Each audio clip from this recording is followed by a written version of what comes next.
식탁 위에 국그릇이 4개 놓여 있었습니다. 그런데 한쪽 자리에는 아무도 앉지 않았습니다. 김이 올라오는 국그릇 앞에 의자만 덩그러니 빠져 있었습니다. 이상한 일이었습니다. 분명 4사람의 자리인데 3사람만 밥을 먹고 있었습니다. 더 이상한 건 아무도 그 자리를 쳐다보지 않았다는 것입니다. 마치 그 자리가 처음부터 없었던 것처럼, 마치 그 사람이 이 식탁에 앉은 적 없었던 것처럼. 그 자리에는 대체 누가 앉아 있었던 걸까요? 그리고 왜 이 가족은 그 자리를 피하게 된 걸까요? 어느 날 그 빈자리에 처음으로 사람이 앉았습니다. 우리 집 식탁은 네모난 나무 식탁이었습니다. 한쪽 다리에는 오래전에 접착제로 붙인 흔적이 남아 있었습니다. 어머니는 가끔 식탁보를 바꾸셨습니다.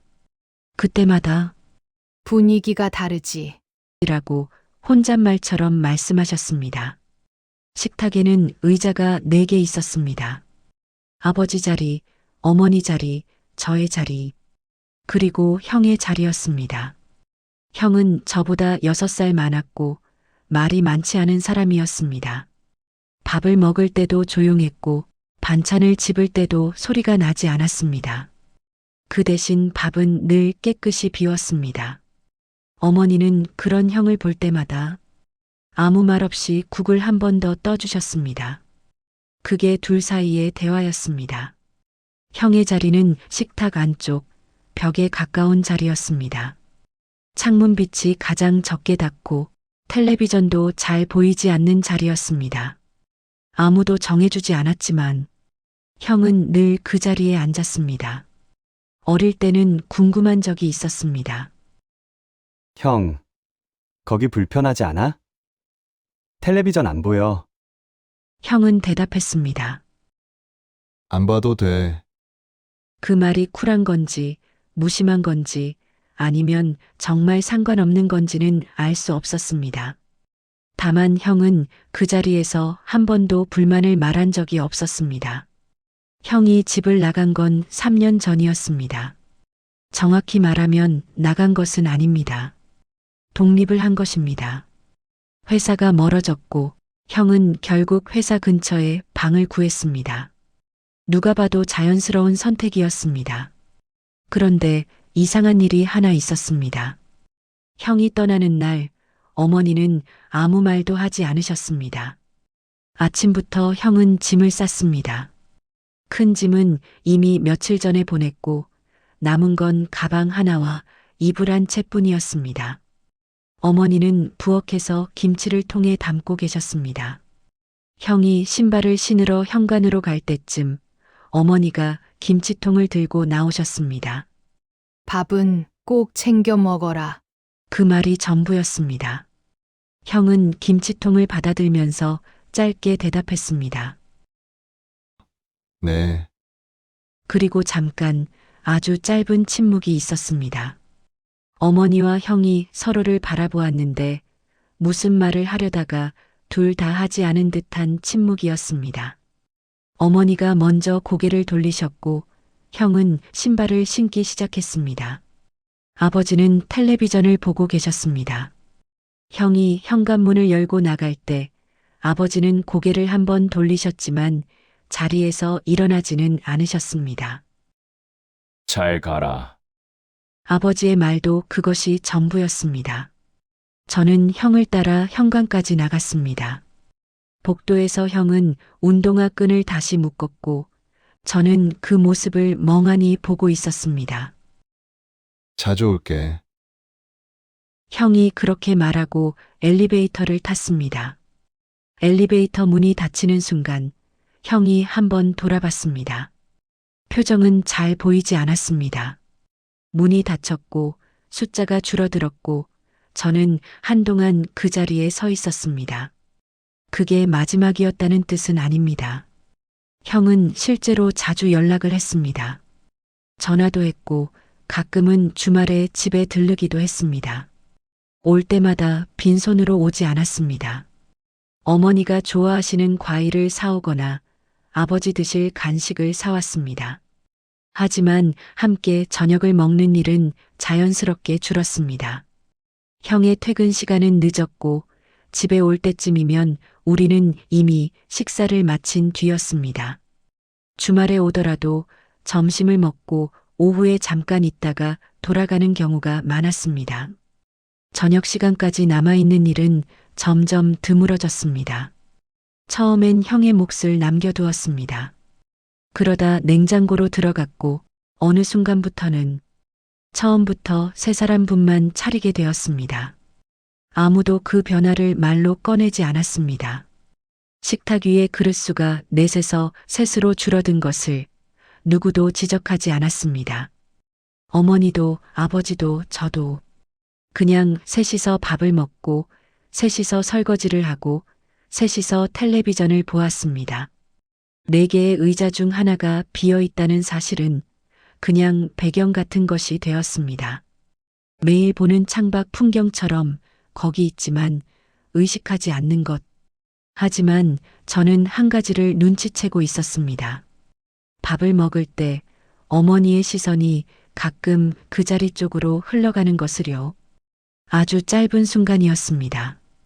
국을 떠서 입으로 가져가다가 숟가락이 살짝 멈추는 그 순간, 어머니의 눈이 형의 빈자리 위를 스치고 지나갔습니다. 그리고 아무 일도 없었다는 듯이 다시 밥을 먹기 시작하셨습니다. 어머니만 그런 것은 아니었습니다. 아버지도 가끔 그 자리를 보셨습니다.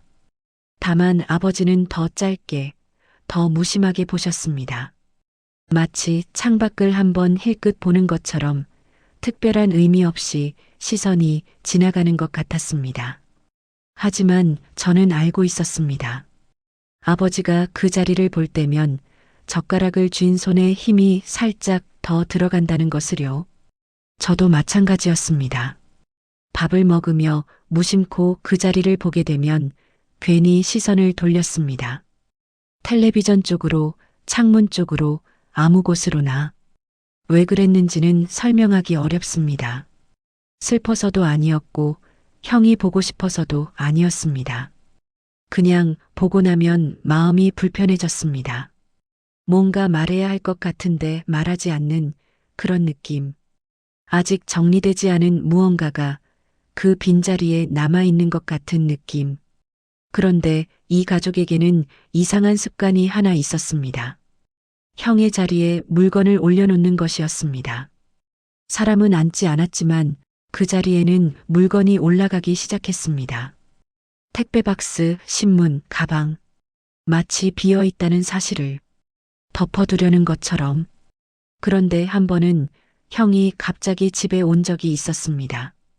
미리 연락 없이 퇴근 후에 바로 온 것이었습니다. 현관문이 열렸을 때 우리는 막 저녁을 먹고 있었습니다.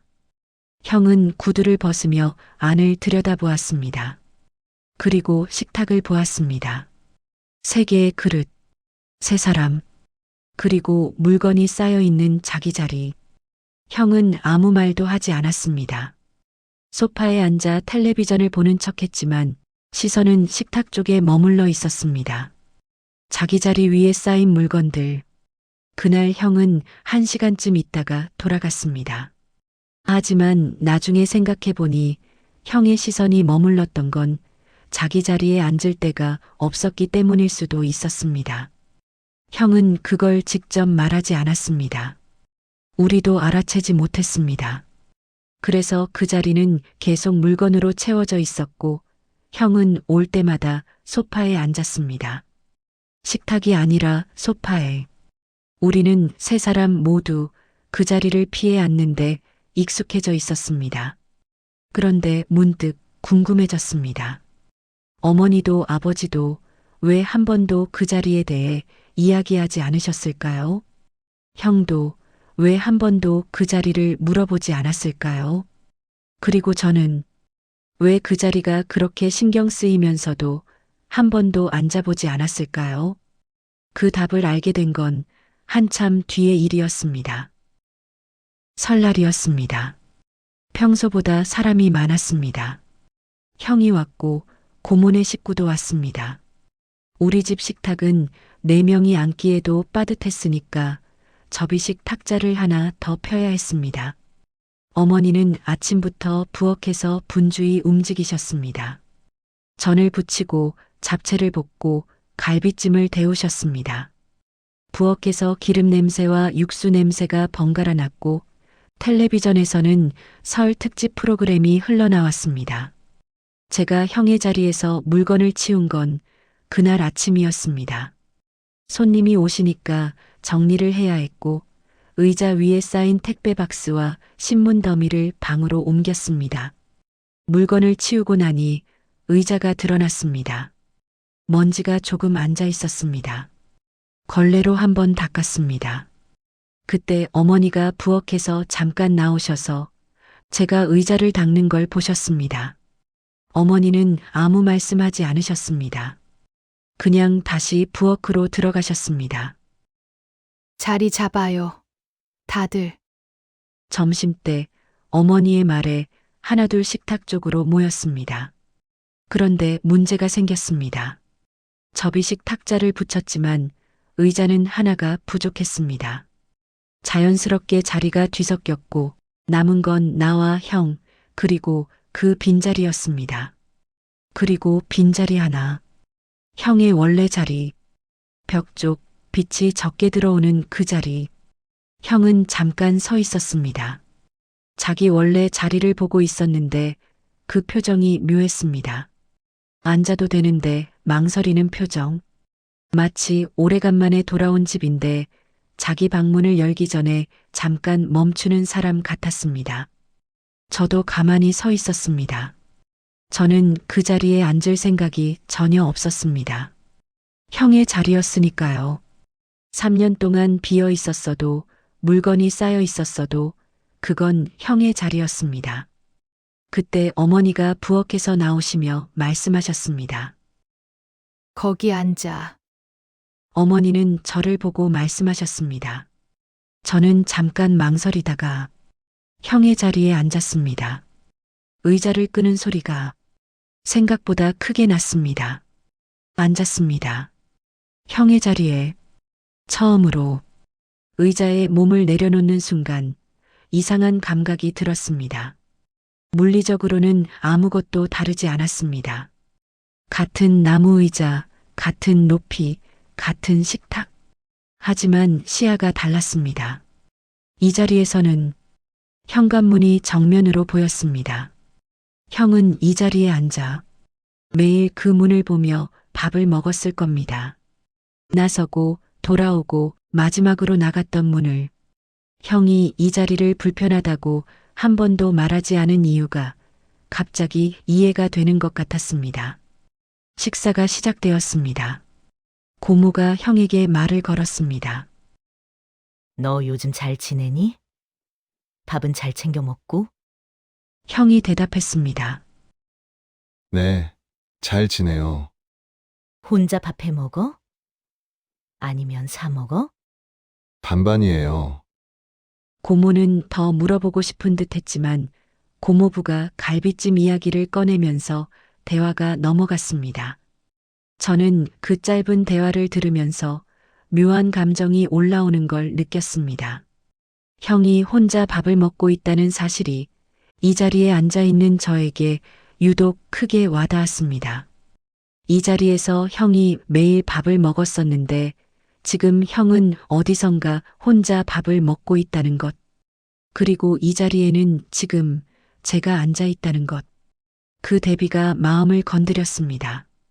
그런데 더 이상한 건 그런 감정이 오래가지 않았다는 것입니다. 갈비찜이 나왔고 고모부가 아버지에게 술을 따랐고 사촌이 사촌끼리 수다를 떨었습니다. 어머니는 여전히 부엌과 식탁 사이를 오가셨고 텔레비전에서는 트로트 가수가 노래를 부르고 있었습니다. 7명이 둘러앉은 식탁은 시끌벅적했고 그 소음 속에서 빈자리의 의미 같은 건 금방 묻혀버렸습니다. 저는 갈비를 한 점 집어 먹었습니다. 맛있었습니다. 그리고 깨달았습니다. 이 자리에 앉는 것이 생각했던 것만큼 대단한 일은 아니었다는 것을요. 밥은 똑같은 맛이었고, 반찬도 같았고, 어머니의 잔소리도 같았습니다. 달라진 건 씨앗뿐이었습니다. 그리고 그 씨앗도 밥을 몇 숟가락 뜨다 보면 익숙해지는 것이었습니다. 하지만 한 가지만은 달랐습니다. 식사가 거의 끝나갈 무렵 어머니가 부엌에서 후식으로 자른 과일을 가져오셨습니다. 접시를 식탁 위에 놓으시면서 어머니의 시선이 잠깐 제 쪽을 스쳤습니다. 정확히는 제가 앉아 있는 그 자리를요. 그 시선은 1초도 되지 않았습니다. 아무 표정도 없었습니다. 하지만 숟가락이 한번 멈추는 그 순간 어머니의 눈에 비친 건 저인지 형인지 아니면 그냥 그 자리 자체인지 그건 알 수 없었습니다. 다만 어머니가 과일 접시를 내려놓고 돌아서면서 아주 작은 목소리로 말씀하셨습니다. 많이 먹어. 누구에게 한 말인지는 모르겠습니다. 저에게 한 말일 수도 있고 그냥 습관처럼 나온 말일 수도 있습니다. 하지만 그 말이 이상하게 오래 남았습니다. 그리고 그 순간 한 가지가 더 궁금해졌습니다. 어머니는 왜 형이 아니라 저에게 그 자리에 앉으라고 하셨을까요? 형이 앉으면 더 자연스러웠을 텐데. 형의 자리니까 형이 앉는 게 맞을 텐데. 왜 저였을까요? 그 답은 그날 저녁에 어렴풋이 알게 되었습니다. 설날이 끝나고 고모네 식구가 돌아가고 형도 다시 자기 집으로 갔습니다. 형이 나가기 전에 현관에서 짧은 대화가 있었습니다. 형이 신발을 신으면서 말했습니다. 오늘 갈비찜 맛있었어요. 어머니가 대답하셨습니다. 다음에 올 때 또 해줄게. 형은 고개를 끄덕이고 문을 열었습니다. 그리고 나가기 직전에 잠깐 멈추더니 돌아서서 말했습니다. 엄마, 그 식탁. 아직도 그 식탁 쓰는 거예요? 어머니가 웃으셨습니다. 아직 쓸만하잖아. 형도 웃었습니다. 다리 휘어졌잖아요. 괜찮아. 내 아버지가 접착제로 붙여놓으셨어. 형은 다시 고개를 끄덕였습니다. 그리고 문을 닫았습니다. 저는 그 대화를 거실에서 듣고 있었습니다. 형이 물어본 건 식탁이었지만 진짜로 물어보고 싶었던 건 그게 아닐 수도 있다는 생각이 들었습니다. 아직도 그 식탁을 쓰느냐는 말은 아직도 그 자리가 있느냐는 말일 수 있었습니다. 그리고 아직 쓸만하다는 어머니의 대답은 아직 내 자리가 있다는 뜻일 수 있었습니다. 물론 그건 저의 추측이었습니다. 형은 정말로 식탁 상태가 궁금했을 수도 있습니다. 하지만 이상하게 그 대화가 오래 귓가에 남았습니다. 다음 날 저녁, 평소처럼 세 사람이 식탁에 앉았습니다. 아버지는 아버지 자리에, 어머니는 어머니 자리에, 그리고 저는 잠깐 멈칫했습니다. 어제 앉았던 그 자리가 눈에 들어왔습니다. 형의 자리, 벽 쪽, 물건은 다시 올라가지 않았습니다. 아침에 치운 그대로 빈 의자가 놓여 있었습니다. 습관적으로 원래 제 자리인 창가 쪽으로 가려는 발이 잠깐 멈추었습니다. 그런데 결국 저는 원래 제 자리에 앉았습니다. 왜 그랬는지 그때는 잘 몰랐습니다. 다만 한 가지는 달라졌습니다. 그 자리를 볼 때 예전처럼 시선을 피하지 않게 되었습니다. 그리고 아무도 그 의자 위에 물건을 올려놓지 않았습니다. 어머니도 아버지도 저도 마치 무언의 약속처럼 그 자리를 비워두되 물건으로 채우지는 않았습니다. 빈 의자가 거기 있다는 것을 그냥 인정하게 되었습니다. 누가 앉지 않아도 그 자리가 존재한다는 것, 비어 있지만 사라진 건 아니라는 것, 슬프다거나 아쉽다거나 그런 감정은 아니었습니다. 다만 형의 생활이 달라졌고 우리 식탁의 풍경도 달라졌고 그 변화를 더 이상 피해가지 않아도 된다는 것. 그걸 몸으로 확인한 느낌이었습니다. 어머니에게 물어보고 싶었습니다. 왜 그날 형이 아니라 저에게 그 자리에 앉으라고 하셨는지, 어머니는 그걸 원하셨던 걸까요? 물어보지 않았습니다. 물어보지 않아도 알 것 같았으니까요. 그로부터 며칠이 지났습니다. 형에게서 전화가 왔습니다. 특별한 용건은 없었고 그냥 안부 전화였습니다. 직장 이야기를 좀 하다가 주말에 시간 되면 집에 간다고 했습니다. 저는 별 생각 없이 말했습니다.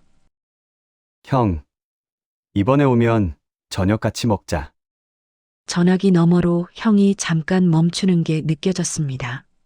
그동안 형이 올 때 저녁을 같이 먹자고 말한 적이 있었던가 생각해 보니 없었습니다. 형이 오면 그냥 와 있었고 밥 때가 되면 알아서 해결했습니다. 누가 먼저 같이 먹자고 말한 적은 한 번도 없었습니다. 형이 짧게 대답했습니다. 그래. 그 짧은 대답에 무슨 의미가 담겨 있었는지는 모릅니다. 하지만 평소보다 조금 밝은 목소리였던 것 같기도 합니다. 며칠 뒤 형이 다시 저녁을 먹으러 왔습니다. 어머니는 아무 말 없이 그릇을 4개 꺼내셨습니다. 형은 자연스럽게 자기 자리에 앉았습니다.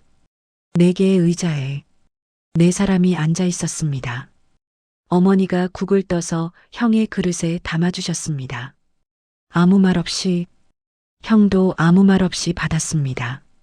아버지는 텔레비전을 보고 계셨고, 저는 김치를 집어먹고 있었고, 식탁 위에서는 된장찌개 냄새가 올라왔습니다. 특별한 대화는 없었습니다. 감동적인 장면도 없었습니다. 형은 여전히 조용히 밥을 먹었습니다.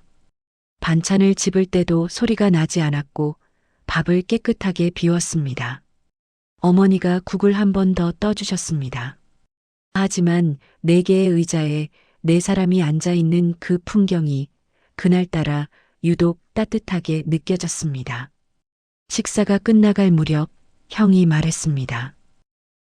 엄마, 오늘 된장찌개 맛있어요. 어머니가 대답하셨습니다.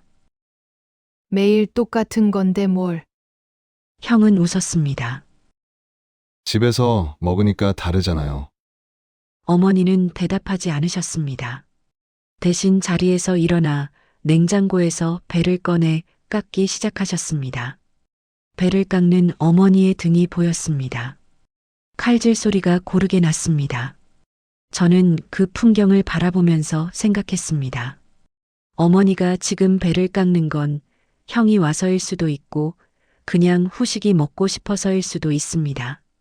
거기에 큰 의미를 붙일 필요는 없습니다. 하지만 배를 깎는 동안 어머니의 어깨가 평소보다 조금 더 가벼워 보인 건 저만의 착각은 아니었을 것입니다. 그 뒤로도 형이 올 때마다 저녁을 같이 먹게 되었습니다. 매번은 아닙니다. 형의 퇴근 시간이 맞지 않을 때도 있었고 제가 늦게 들어올 때도 있었습니다. 하지만 시간이 되면 자연스럽게 4사람이 식탁에 모였습니다. 형이 없는 날에는 여전히 3사람만 식탁에 앉습니다. 빈자리는 여전히 비어 있습니다. 하지만 달라진 것이 있습니다. 그 자리 위에 물건을 올려놓는 사람이 없습니다.